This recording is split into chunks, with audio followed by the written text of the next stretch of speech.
ध्यान लगाने से भगवान की प्राप्ति हो जाती, तो बगुला बहुत एकांत में जल में खड़ा होकर एक टांग केवल ध्यान लगाता है, लेकिन मछली का भगवान का नहीं, तो उसका उद्धार हो गया क्या? ये तुकाराम जी की बात है। अगर तुम्हें ऐसा भ्रम हो गया हो कि कोई एकांत गुफा हो, घुस जाऊं बस वहां भगवत प्राप्ति हो जाएगी, तो चूहा और सांप रात दिन बिल में रहते हैं, इनको भगवान की प्राप्ति हो गई क्या? तुकाराम जी से जब प्रश्न किया गया कि क्या गृहस्थाश्रम में भगवान की प्राप्ति ऐसे हो जाएगी जो विरक्तों की हो जाएगी, बहुत ध्यान से सुनिए, सिद्ध संत है, वो कह रहे हैं कि पागल मत बनो, भगवान की प्राप्ति भगवान के भजन करने से होती, वो गृहस्थी में भी हो जाएगी। अगर तुमको लगता है कि वन में रहने से भगवान मिल जाते हैं, तो हिरन को मिल जाते, खरगोश को मिल जाते, बाघ को मिल जाते, सब ब्रह्म प्राप्त हो जाते।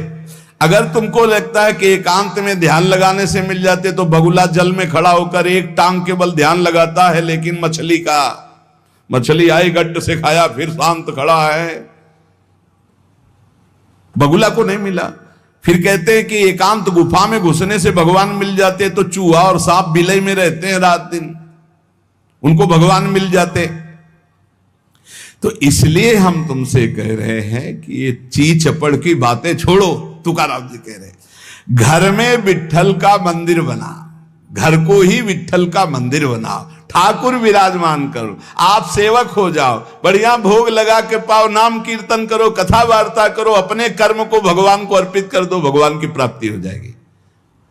बहुत सहज है गृहस्थ में भगवत प्राप्ति करना।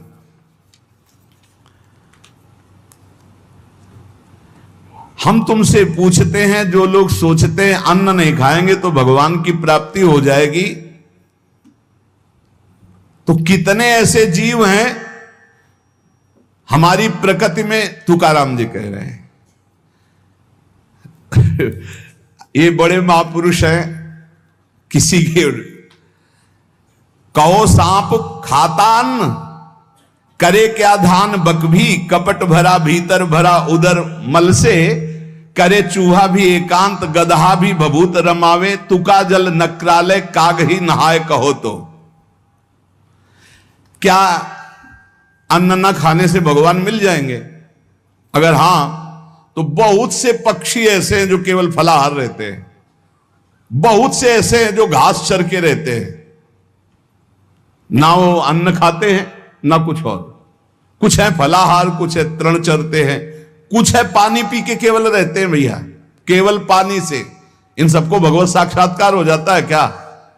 केवल पानी से रह रहे तो भगवत साक्षात्कार हो जाएगा, केवल फलाहार रहे तो उनको भगवत साक्षात्कार हो जाएगा।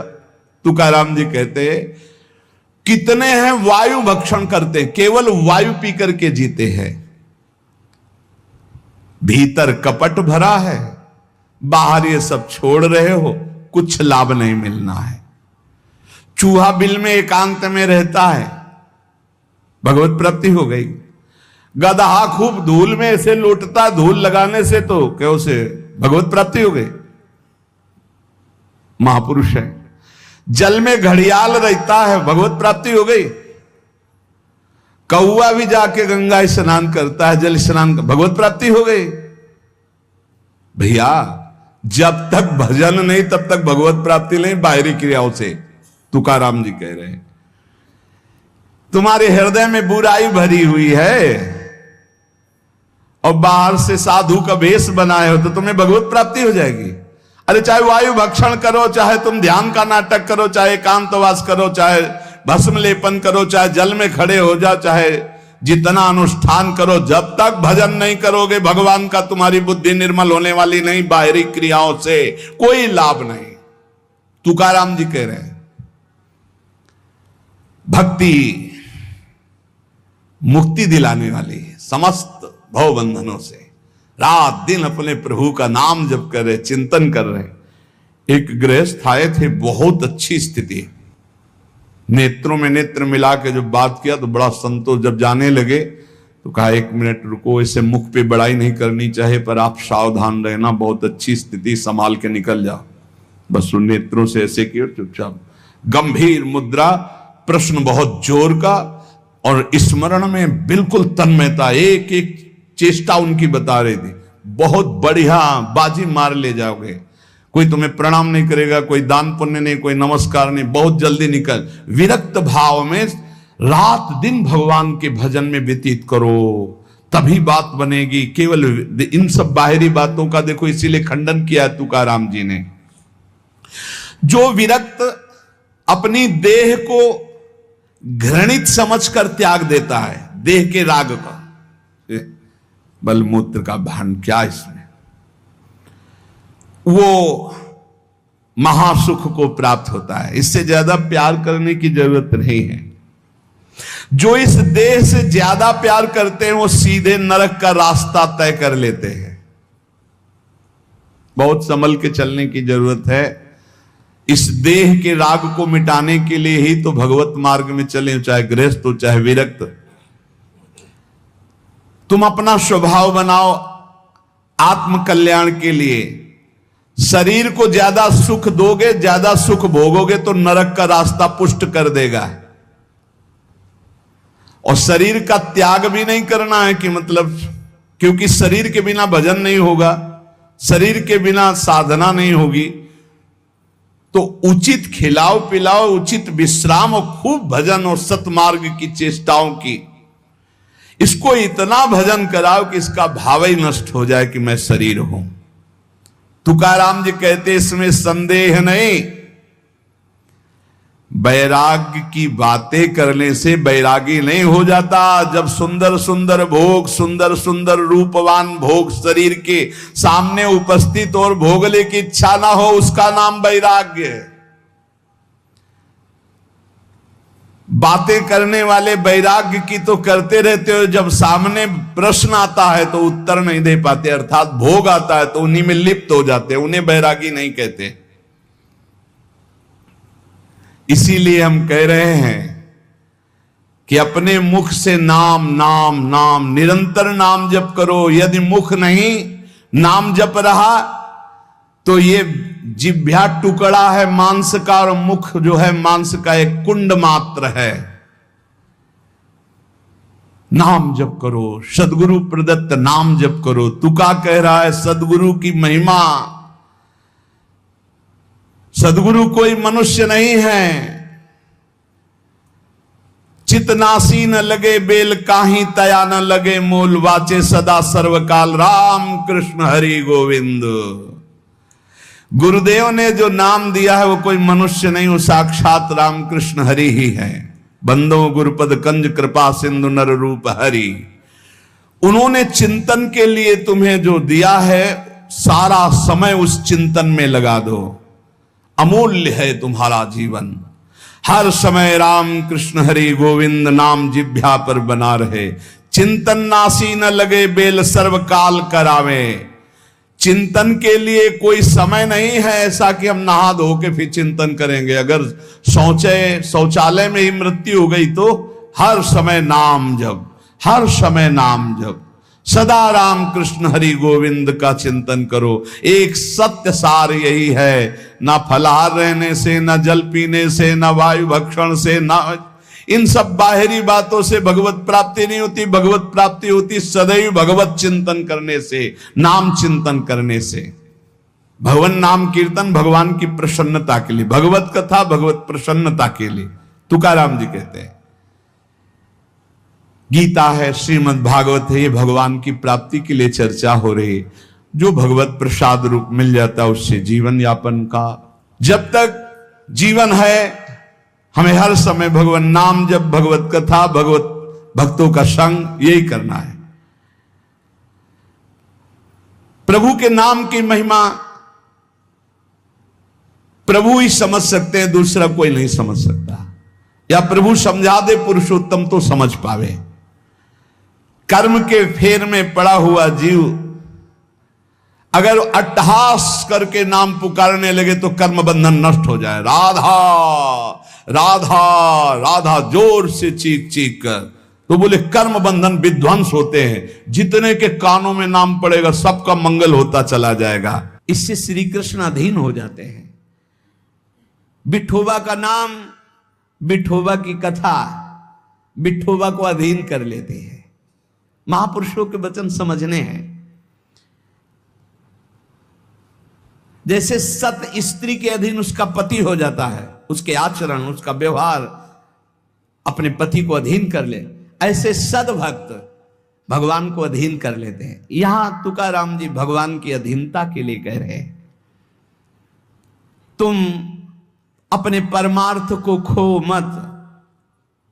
तुकाराम कह रहे हैं धन के अधीन हो जाना, काम के अधीन हो जाना, नरक की यात्रा करना है। इसलिए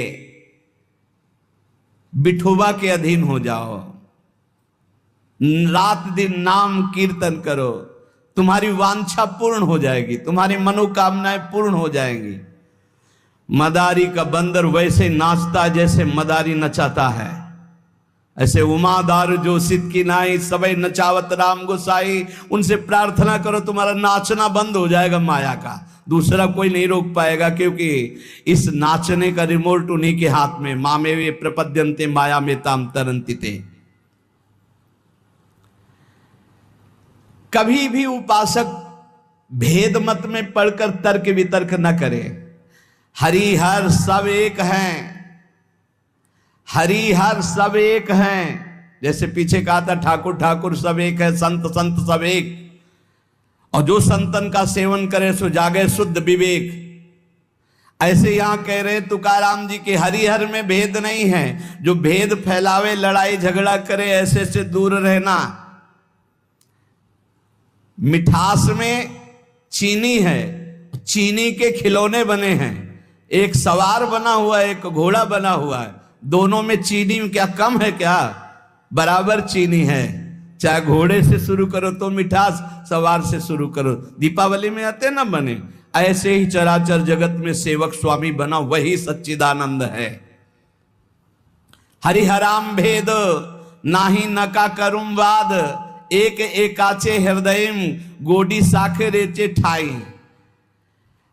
जहां हरिहर में कोई भेद करके निंदा करने लगे, वहां से कान में उंगली डाल के चल देना चाहिए। एक ही ये परम तत्व है। ये झूठ मूठ अज्ञानी जन बहस करते रहते हैं, इनके हृदयों में बिल्कुल भगवदानंद की मिठास नहीं है, इनकी बातें नहीं सुननी चाहिए। भेद करने वालों की दृष्टि में जो माया का पर्दा लगा हुआ है, भक्तों की दृष्टि में वो पर्दा नहीं होता। वो बेपर्द देखते हैं कि सर्वत्र एक ही भगवान विराजमान है। जो सर्वत्र एक ही भगवान विराजमान ऐसा मान लेते हैं, उनके आगे पीछे दाएं बाएं भगवान की रक्षा शुरू हो जाती है। ध्यान रखना, जो सर्वत्र अपने भगवान को देखते कि सब रूपों में मेरा ही भगवान है, तो कह रहे देवु उभा मांगे पुंडे उगवी कोंडे संकटा। कोई संकट उसे छू नहीं सकता, चारों तरफ से भगवान की सुरक्षा रहती है उस भक्त के जीवन में। विश्वास करो इस बात पर, चारों तरफ से भगवान सुरक्षित रखते हैं। और जो सदैव संतों का स्तवन करके भगवान का भजन करता रहता है, उसमें कोई ऋण नहीं रह जाता। यह भी एक प्रश्न आया था, यह देव ऋण, ऋषि ऋण, मातृ ऋण, पितृ ऋण, इनसे कैसे ऋण हुआ जाए? क्या कह रहे हैं तुकाराम जी? जो संतों का स्तवन करता है, उसके हृदय में भक्ति होती, जो भगवान का भक्त होता है, उसका कोई ऋण नहीं रह जाता, सब ऋण मुक्त हो जाते हैं। एकादशी स्कंद में भगवान श्री कृष्ण चंद्र जी ने उद्धव जी से कहा है, जो मेरा अनन्य भाव से निरंतर चिंतन करता है, उसे मैं सब ऋणों से मुक्त करता हूं।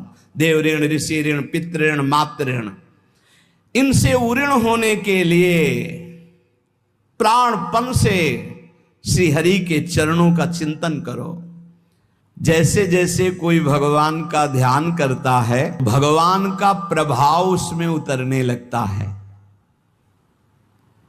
चाहे वो सगुण चाहे निर्गुण, जैसा चाहे वैसा साक्षात्कार कर लेता है।